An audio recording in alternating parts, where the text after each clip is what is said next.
We're going to move now briefly to the question and answer segment, and I'm going to urge you to please keep your questions very brief and concise and your responses as well, so we can get to our final panel before lunch, which is scheduled at 1. Okay, let's begin with Mike Rupert. Mike. Brief procedural issue. Since you've combined two panels, we have lost one question per questioner. If I ask very short, brief questions, may I get the two questions, one from the first panel that you've combined into this one? And they will be very short. Yes. Okay, first of all, it's a great panel. I know most of you, I haven't met you, Marilyn. Dr. Newman, very familiar with your work on JFK in Mexico City. Good job. You three guys and I have presented a number of times, and I salute you. My first question, I'll direct it first to John Newman, but then the other guys can jump in. To summarize the Ballad of Omar Saeed Sheikh, which I'll call it the Ballad of Omar Saeed Sheikh, basically we have a guy who was a Pakistani ISI asset, we'll call him that, who on orders of General Mahmoud Ahmad, the head of the Pakistani ISI, wired $100,000 to Mohammed Atta shortly before the 9/11 attacks. Thanks to Professor Michel Chossudovsky of Canada, who's written extensively on this and talked about it, we know that the head of the Pakistani ISI is de facto approved by the DCI here in the United States, Director of Central Intelligence, and there's a close ongoing relationship. Also, Congressman Dana Rohrabacher, who is a colleague of Congresswoman McKinney's in open hearings, which I have quoted in my book, Crossing the Rubicon, documented extensively that the Pakistani ISI was used by the United States government, specifically the CIA, to arm the Mujahideen and the roots of Al-Qaeda and the Taliban, especially in the years leading up to 2001. I and many others have drawn the conclusion that Omar Saeed Sheikh and General Ahmad wired this $100,000, could not have wired this $100,000 to Mohammed Atta without the approval, if you will, of the Director of Central Intelligence and the U.S. National Security Establishment. How do you feel about that? I don't know. I just really don't have a feel for that. I just know that we were mindless in our approach to the ISI in Pakistan, not just at 9/11, but going all the way back into the 80s. It was proliferation, and counter-narcotics was always the excuse why we had to look the other way. And, of course, they were proliferating like crazy and doing nothing at all to stop narcotics. So it was a failed policy. But if you look at the State Department, the story there, and the White House initiatives, they did whatever they wanted to, and we blessed it. So whether or not Tenet was intimately involved every day with every decision, I can't address that. I just don't know. All right. Nafis, do you have a feel on that? I won't answer you directly, but what I will do is refer you to a few interesting things that I've mentioned in my book. One report that I read, this guy he's British. In 1998 to 99, there was a report in one of the British press that Ahmed Omar Sheikh Saeed was offered amnesty by the British security services that, if you come to the UK, obviously we'll have to arrest you, but if you work with us as an informant, then you can live in London as a free man. Subsequently, he was seen in between 2000 and 2001 by people who recognized people who knew him before he actually went on to join Al-Qaeda. He was seen in those months several times. He'd come in and out of the UK. And the government's response, as John mentioned, was to the outrage of the victims' families in the 1994 hijackings that he participated in, was, how could the government allow this to happen? This guy should have been arrested and prosecuted, and the response of the government was decidedly inadequate. Well, he hasn't been tried and convicted. Well, maybe that's what we should do in Britain. And the question remains as to what is his connection to the British government in that respect. The facts seem to suggest that he did go on to join and agree to the amnesty, which calls into question his relationship to the intelligence services and raises the issue. And there are a number of reports to this effect about Ahmed Omar Sheikh, which are very disturbing. Okay. Well, very quickly into my second question. Paul, early on you referenced the war games. Now, in Crossing the Rubicon, of course, I've done a detailed analysis of 3 field training exercise war games and two command post exercises that were taking place on 9/11, which effectively paralyzed NORAD response. We had Northern Vigilance moving a large number of U.S. fighters out of the Northeast Air Defense Sector at a time of heightened danger, very specific warnings. We have documented war game live fly drills taking place thanks to CNN and USA Today. Since the publication of my book, I have confirmed an additional exercise, Northern Guardian, which I only mentioned in passage, which also had moved fighters to Iceland and Greenland on the day of 9/11. And as many as 22 false radar injects inserted onto the Northeast Air Defense Sector radar screens. In light of the fact that in May of 2001, a White House order placed all war game exercises under the direct control of the Vice President, Richard Cheney, and his office, who had responsibility for scheduling all war game exercise, how would you categorize the scheduling of now 5 separate, conflicting, overlapping war game exercises on September the 11th, which paralyzed FAA and the Northeast Air Defense Sector? Would you call that an accident, or could you call that an accident? Well, I think that's a very important issue, and one I've been looking into a lot lately. I'm about to publish an essay on the internet that I co-wrote with another person. Should come out in a week or two on the cooperativeresearch.org website, where we're looking into exactly this question. And following up on your research and other people's research, we found yet more war games. There's another one called Global Guardian that was actually described in one newspaper article as a practice Armageddon. So if you can imagine, on the day of 9/11, that there's a practice Armageddon involving large sectors of the U.S. military, and this is something that has not been commonly reported. And another thing we found that was interesting is that many of these war games seem to be coordinated together, at least in past years. You can see this from a lot of the names. We have Vigilant Guardian, we have Northern Guardian, we have Global Guardian. Obviously, there's a link there. And curiously, in the case of some of these war games, it appears that in past years they had taken place in October, and they were moved to early September in this year, causing seemingly a larger number of war games than was usual to all be taking place at the same time. In light of the fact that the United States government, we now know, was swimming in detailed warnings about aircraft being hijacked to use as weapons against the World Trade Center, the White House, et cetera, multiple targets. We were swimming in threat warnings at that time, specific ones.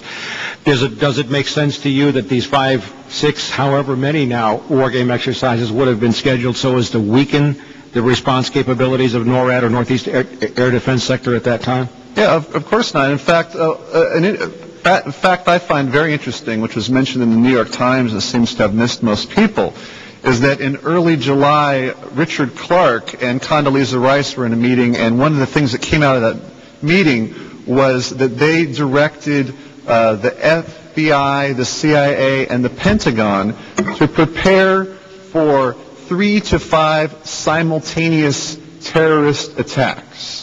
Now, of course, we know that there were 4 attacks, so that was a pretty good guess. And as far as we know, although they were directed very urgently to do something about this, we have no evidence that they actually did make those types of preparations. Instead, they were going ahead with all these training exercises, in the case of the Pentagon, which, in that time of great extreme danger, just didn't make sense. So I think this is one of the most important issues that we really have to look in great depth. Thank you. Mike, no more questions. You've artfully turned one question into 5, so I'm going to ask for our Wayne Madsen to please honor the one question. That's right. You can't trust those California guys. My question is on the financing. I was wondering if any of you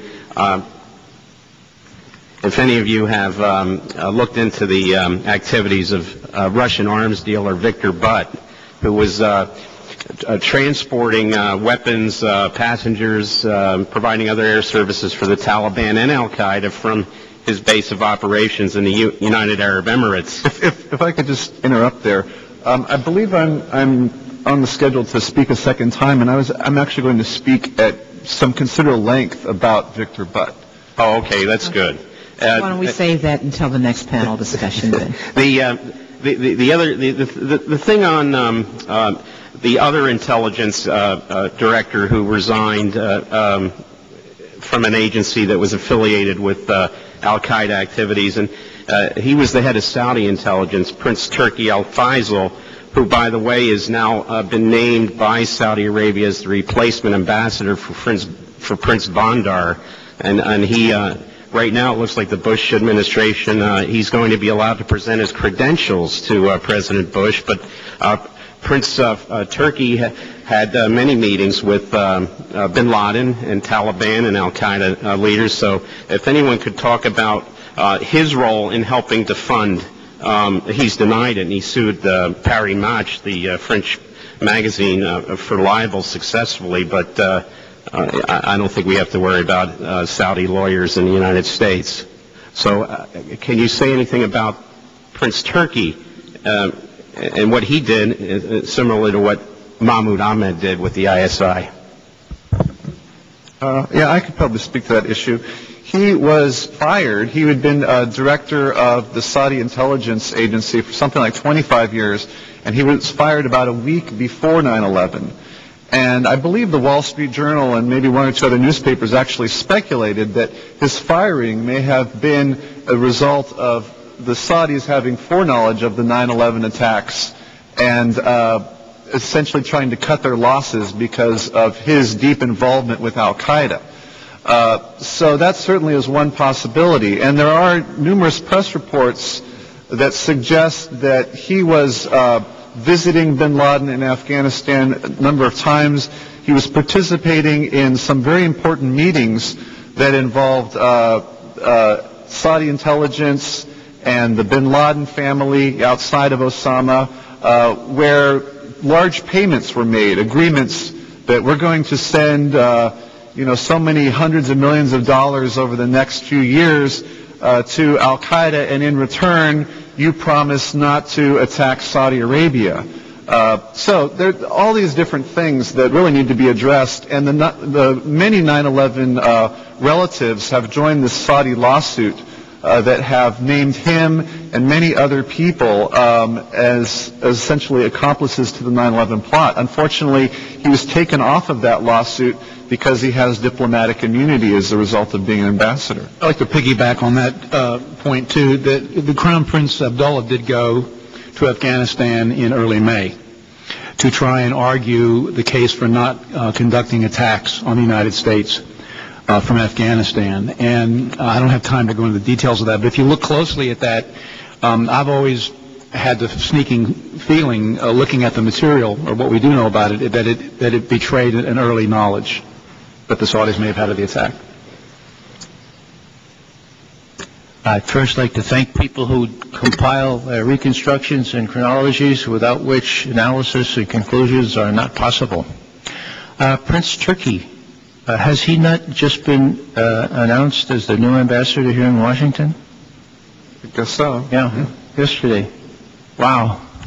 In view of what's just been said here. Let me just direct one question, a brief one, to Dr. Rosenthal, whose presentation I really appreciated. The question has to do with this wonderful quote about George Tenet, the fingerprints of bin Laden being all over this. What is your source for that? Do you remember? I have a slide that lists all my sources. Okay. That's totally unreadable. I will give you my card. But we can get together later. I hope it was Michael. Well, if it was Michael Gettler, then that's my source. I've written about this. If it was someone else, that would be nice confirmation. My recollection is that it was from the Washington Post. Yeah, okay, it was Michael Gettler. In our business, we have to be careful about false confirmation, okay? Sure. Let me tell you why I think that's important. He also said, that is, George Tenet, having breakfast with his patron, Senator Boren, as George Tenet is interrupted by one of his aides saying what had happened at buildings up in New York, he is quoted as saying, this has the fingerprints of Osama bin Laden all over it, and I wonder if that fellow taking flight training is involved. Now, why is that important? That is important because it shows me that George Tenet was fully briefed, fully informed about Moussaoui, and that as night follows the day, the President of the United States was fully informed about Moussaoui as well, because George Tenet was keeping him up to date on all this. And so the thing that has been prohibited from us knowing, i.e., the role of the President of the United States and the Vice President, what the President and the Vice President knew before 9/11, not covered in the Joint Committee report, not covered in the 9/11 Commission report, never covered. It's never covered, not even with respect to the commissions on Iraq. We know, at least from Michael Gettler in the Post, if that quote is correct, that Tenet knew that this was Osama bin Laden's operation, and he also knew about Moussaoui taking flight training in Minneapolis. And as I say, we can't be 100% sure, but I think it's a fair guess. It's a very good guess that the President knew chapter and verse about that and did nothing. Now, in fairness, I would like to contrast it with a quote when the President was told that the first plane had hit, I believe by Andrew Card when he was in Sarasota about to enter the elementary school. Okay? And this is from the Sarasota Herald Tribune. What he's quoted is responding, okay, and I haven't double-checked this, as I have the Tenet quote. He was told that a plane hit the World Trade Center. The aide to Tenet said the World Trade Center has been attacked by a plane. Mm-hmm. Okay? And the President's response, if the quote is accurate, okay, said, "Wow, bad pilot."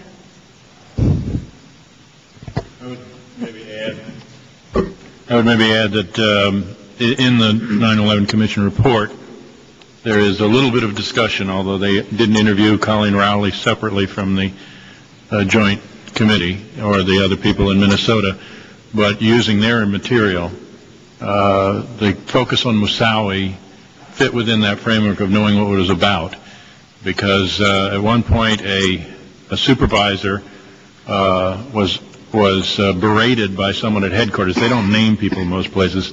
FBI headquarters says to the Minnesota supervisor, "You're just trying to get people all stirred up," when they wanted to look at Moussaoui's materials. And he said, "Yes, I am, because I'm afraid that he's going to run a plane into the Twin Towers." Mm-hmm. Then they sent a memo to CIA on the same issue to look for him abroad. And the CIA memo alerted them, saying that we have reason to suspect that this person may be a suicide hijacker. Now, this is all prior to 9/11. Suicide hijacker is a pretty interesting term to take prior to 9/11. Well, the way they found out about Moussaoui's terrorist ties was by doing an end run around the bureaucracy. The people in Minnesota had to go to the folks they knew at headquarters in Langley, CIA headquarters, asked them to send a cable out to the field of Paris, and through liaison there in Paris, CIA got the answer that yes, he was tied, and George Tenet was drawing on that information when he made that comment. So a lot was known and a lot was told, and there's no acknowledgement whatever in the 9/11 report about that. Can we give our panelists a hand here?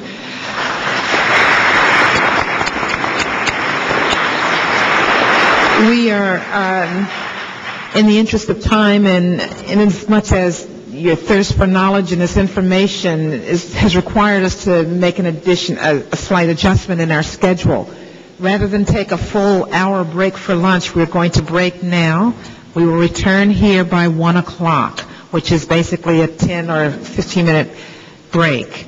If there are light refreshments in the back, and if the panelists would like to join the Congresswoman in 320 Cannon for a brief time, feel free to do so. When we return, we will just roll through the rest of the day, and we'll begin with the discussion with Loretta Napoleoni, Peter Dale Scott, Nafez Ahmed, and Ann Norton. Thank you all very much. Let me give you my card, too. Got it in. Right now? Okay.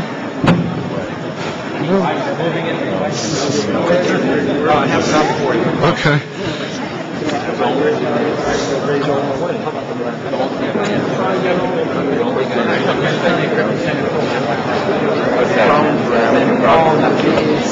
Various other people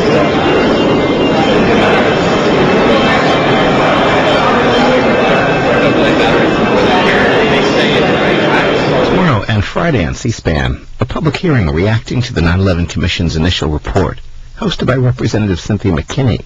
Part 1 Wednesday and Part 2 on Friday, starting at 8 p.m. Eastern.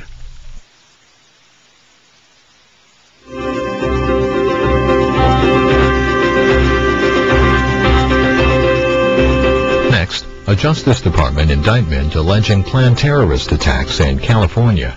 Then, response to Hurricane Katrina from President Bush and federal agencies.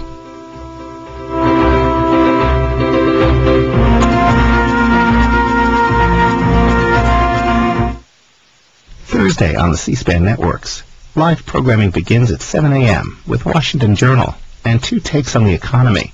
One from President Bush's economic advisor, Ben Bernanke, on the impact of Hurricane Katrina.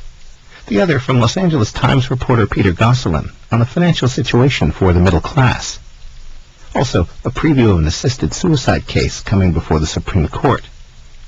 At 10, the Consumer Federation of America on the impact high gas prices are having on American households. At 11, Senator Charles Schumer on next week's confirmation hearings for Supreme Court nominee John Roberts. Live on C-SPAN 2, Robert Bork, Theodore Olson, and Jeffrey Rosen on the Roberts nomination and the advising consent role of the Senate. History on C-SPAN 3. At 10, the legacy of Paul Nitze, an architect of Cold War defense policy. And after that, the story of the interrogation of Soviet Colonel Oleg Penkovsky during the Cuban Missile Crisis. Looking ahead to this weekend on C-SPAN. Saturday night at 8 and 11, war stories from Congressman Sam Gibbons and Steve Pierce and Senator Chuck Hagel. Sunday on Road to the White House, Governor Mike Huckabee and Senator Evan Bayh. Sunday on Q&A, Senator Arlen Specter on the John Roberts confirmation hearings and his own battle with cancer. On Book TV, Saturday at noon, an encore presentation of In Depth with H.W. Brands. Live Sunday at noon, In Depth with Harvey Mansfield, who's written about Machiavelli and Tocqueville. And on Afterwards, Charles Peters and Thomas Fleming on Wendell Willkie, FDR, the 1940 election, and World War II. On C-SPAN 3 History this weekend, past confirmation hearings for Supreme Court justices at 10 a.m. and repeating at 10 p.m. Hearings for William Rehnquist, Antonin Scalia, Robert Bork, and Anthony Kennedy on Saturday. On Sunday, David Souter, Clarence Thomas, Ruth Bader Ginsburg, and Stephen Breyer. Attorney General Alberto Gonzales announced today the indictment of 4 men, charging them in a plot to attack U.S. military facilities, Israeli government facilities, and Jewish synagogues in the Los Angeles area. FBI Director Robert Mueller participated in this 20-minute news conference.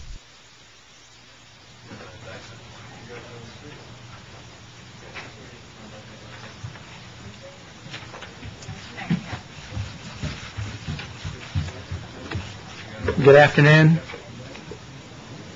I am joined today by FBI Director Robert Mueller and John Richter, Acting Assistant Attorney General for the Criminal Division.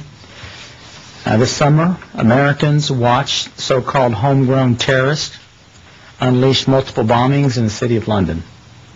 Now, some in this country may have mistakenly believed that it could not happen here. And today we have chilling evidence that it is possible.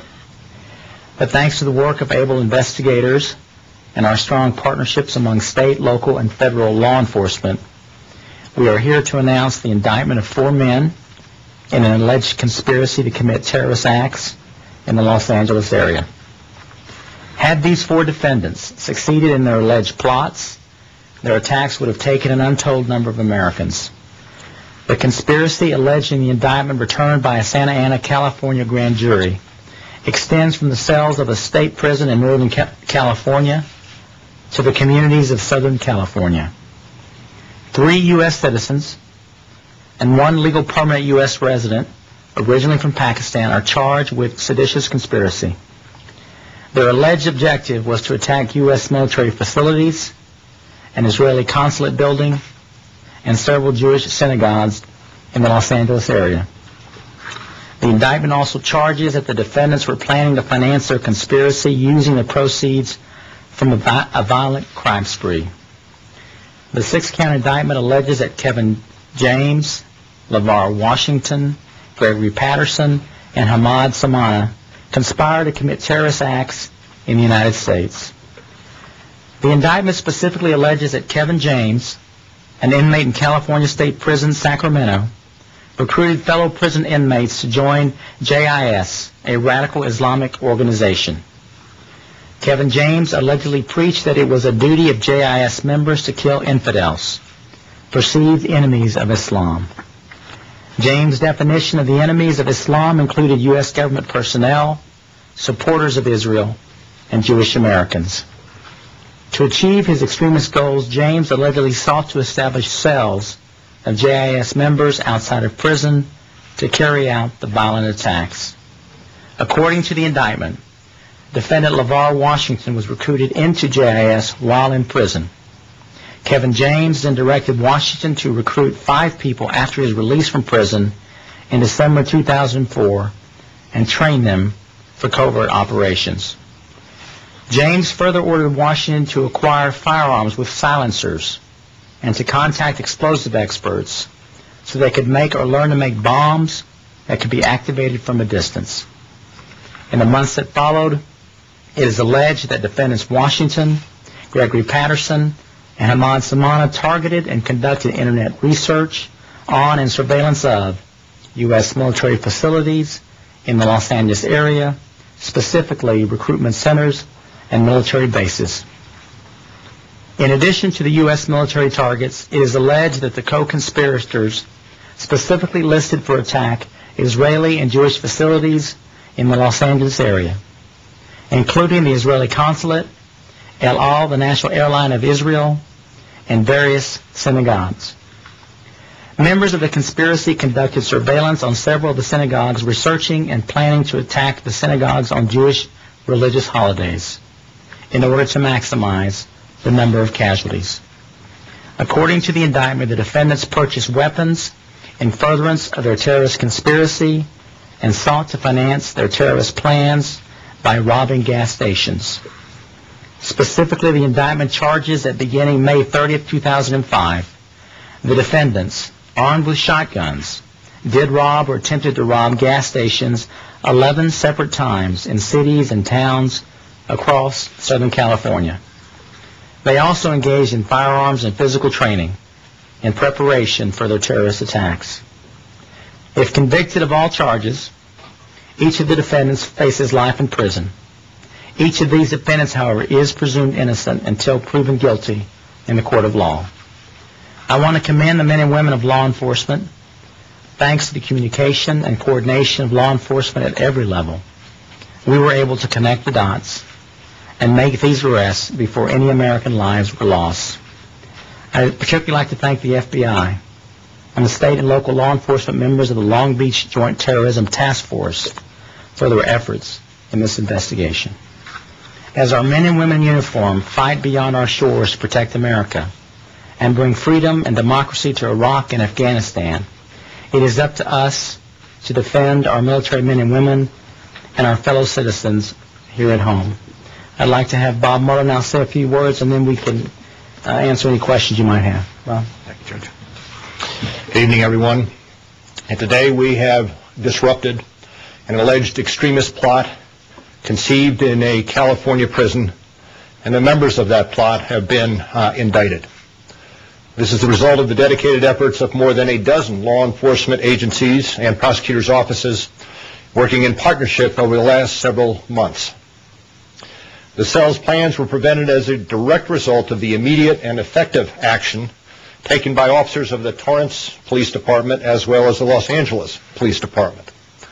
These officers, in the course of their investigation, gained information, recognized the information as being of broader intelligence value, shared that information with the FBI's Joint Terrorism Task Force in Los Angeles, and thereafter the task force used that intelligence to drive the investigation of the alleged terrorist cell, and as alleged in the indictment, uncovered this plot not only against the United States military facilities, but also against Israeli government facilities and Jewish synagogues in the Los Angeles area.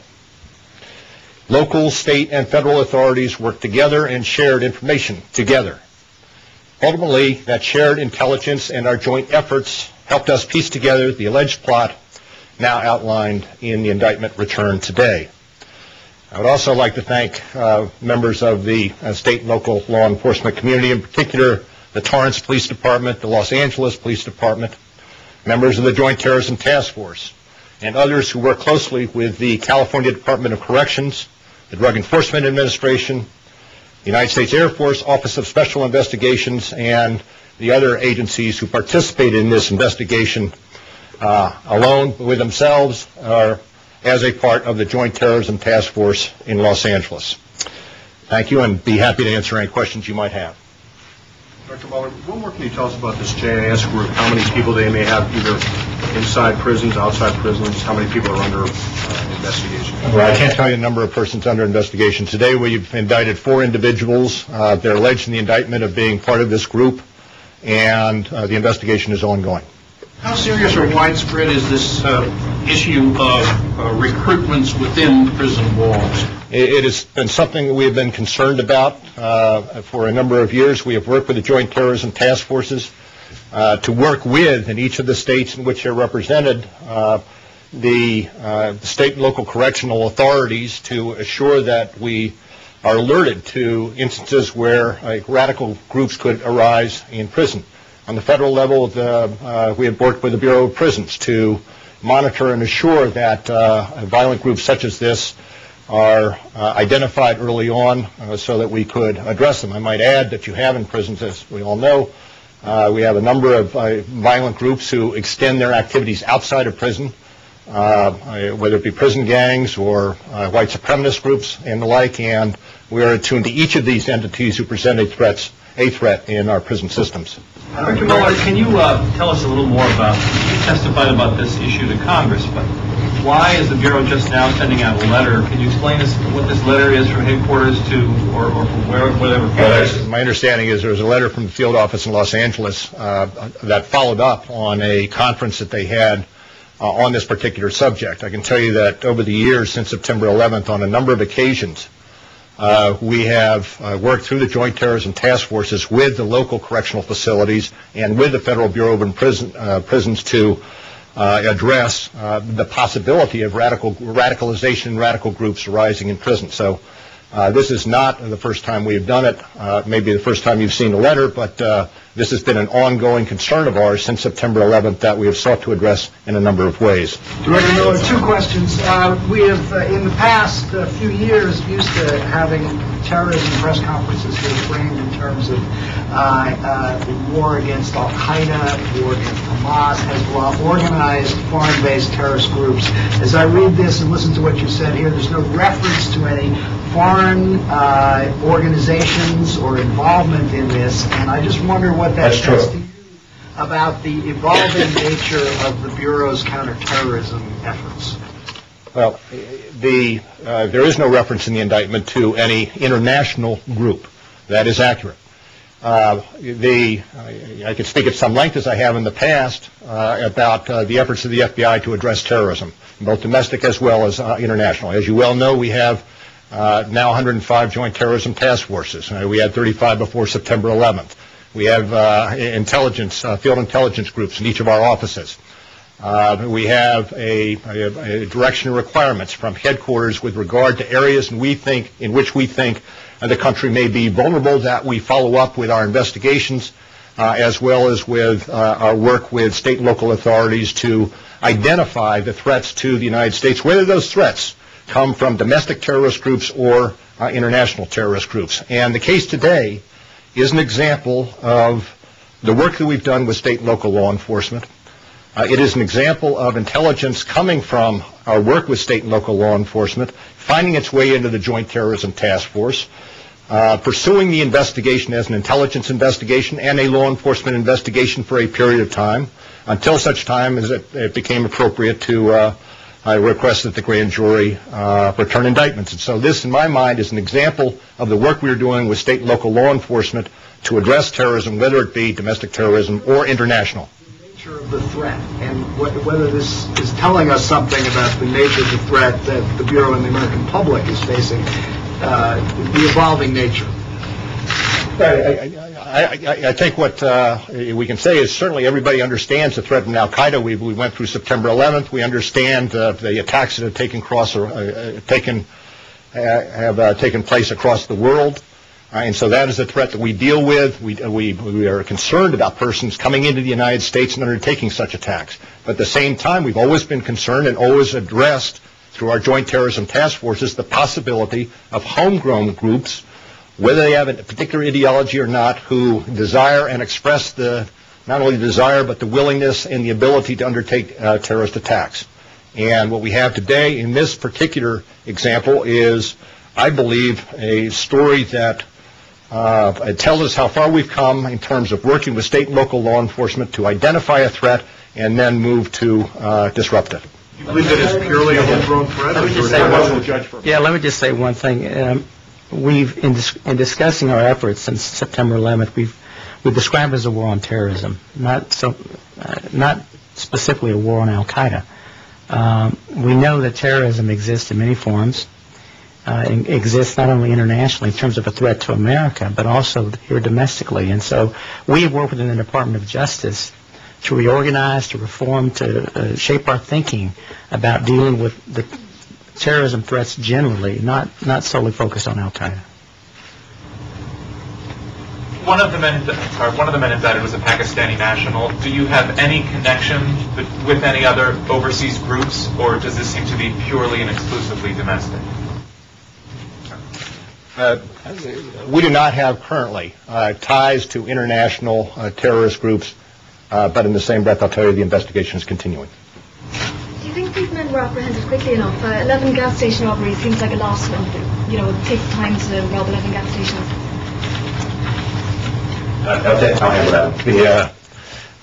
You always, whether it be bank robberies or gas station robberies or any spate of crimes, you would hope to terminate them earlier rather than later. Thanks to the good work of the Torrance Police Department, these persons were arrested in the course of conducting one of those gas station robberies. The indictment talks about firearms allegations. How close do you think they were to actually initiating some sort of an actual attack against synagogues, installations, anything else that's mentioned? Well, they had taken steps, as the indictment lays out. They had taken steps to identify targets. They had purchased firearms.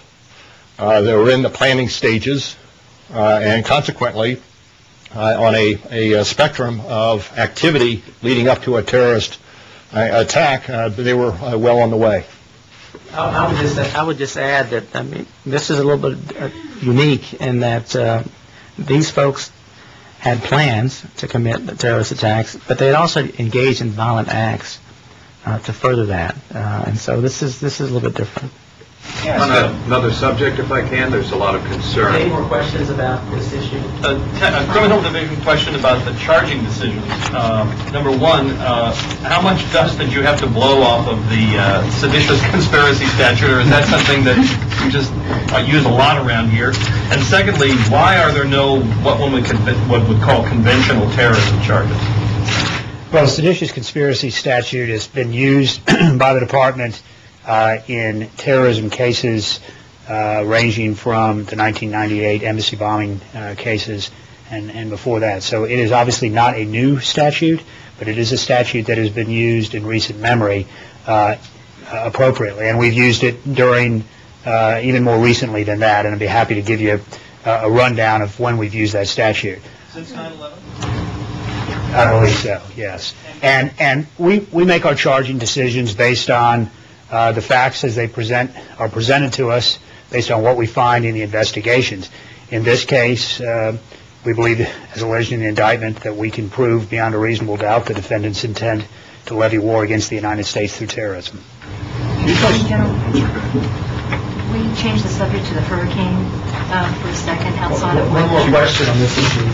Yeah, one quick question. I want to ask about the Bureau of Prisons.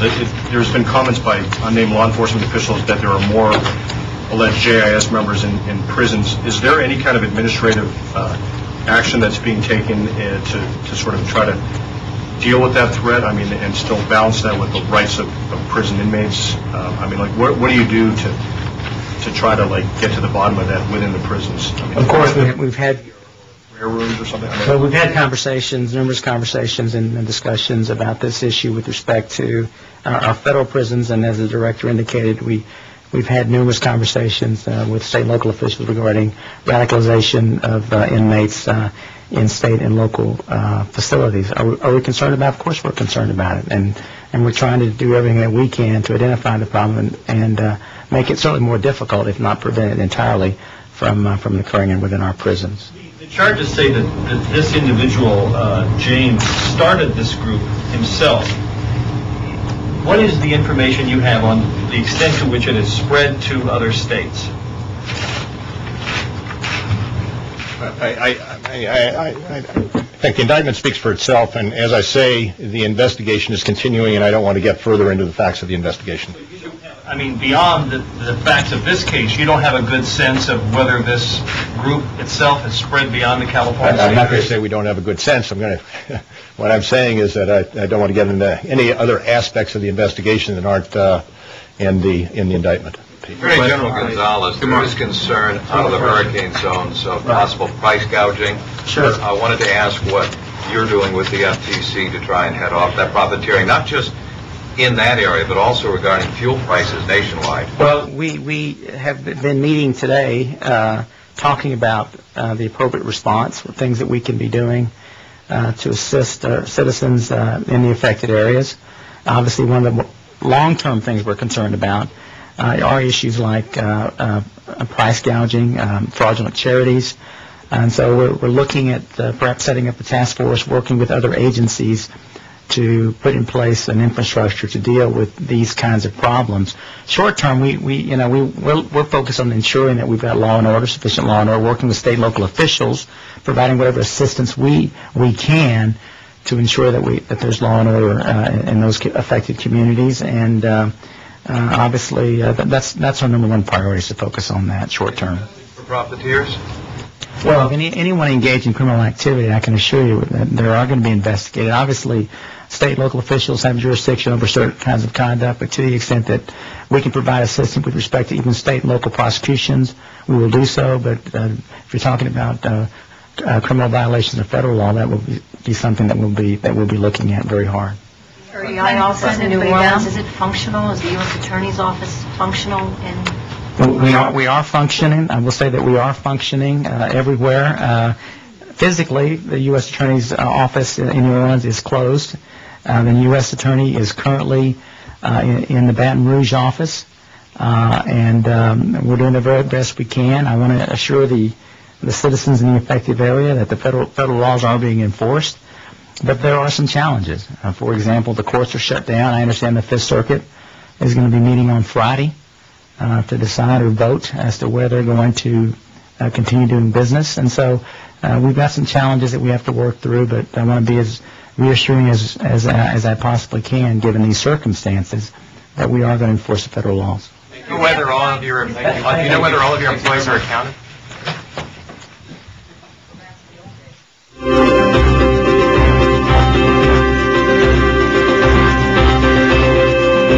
In a moment, a series of responses to Hurricane Katrina. We'll start with President Bush, then see what federal agencies are planning.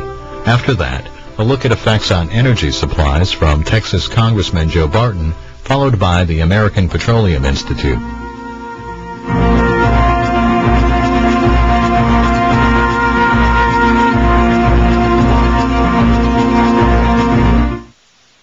Thursday on the C-SPAN networks. Live programming begins at 7 a.m. with Washington Journal and two takes on the economy. One from President Bush's economic advisor, Ben Bernanke, on the impact of Hurricane Katrina. The other from Los Angeles Times reporter Peter Gosselin on the financial situation for the middle class. Also, a preview of an assisted suicide case coming before the Supreme Court. At 10, the Consumer Federation of America on the impact high gas prices are having on American households. At 11, Senator Charles Schumer on next week's confirmation hearings for Supreme Court nominee John Roberts. Live on C-SPAN 2, Robert Bork, Theodore Olson, and Jeffrey Rosen on the Roberts nomination and the advising consent role of the Senate. History on C-SPAN 3. At 10, the legacy of Paul Nitze, an architect of Cold War defense policy. And after that, the story of the interrogation of Soviet Colonel Oleg Penkovsky during the Cuban Missile Crisis. Looking ahead to this weekend on C-SPAN.